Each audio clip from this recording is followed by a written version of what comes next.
Governor Kathy Hochul today talked about the New York Housing Compact, which is included in her proposed state budget. WENY New York Capitol correspondent Elise Klein breaks down the governor's proposals and updates us on what they look like in the legislature. Elise?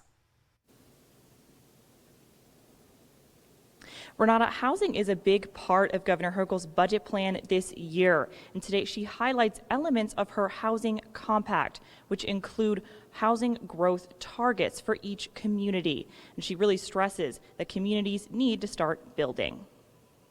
While the legislature conducts one of the last budget hearings on housing today, Governor Hochul highlights the urgency of the New York Housing Compact, a plan included in her budget to address New York's housing crisis.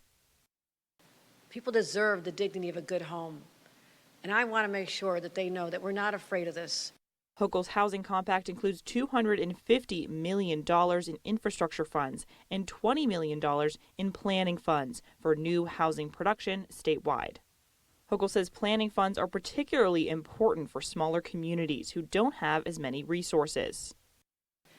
My Office of Housing and Community Renewal is going to be a partner, and I'm going to bring in the people, the resources we need to make this be successful. Hochul's housing compact also sets a target goal of housing growth for every community in the state over the next 3 years.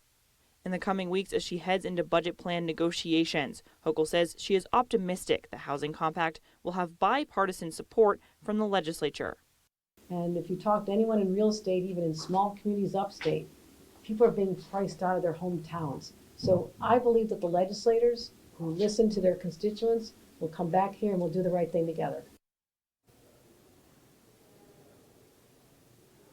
Before negotiations with the governor can begin, the Senate and the Assembly will have to deliver their one-house budget resolutions, which will likely come out in the next week or two.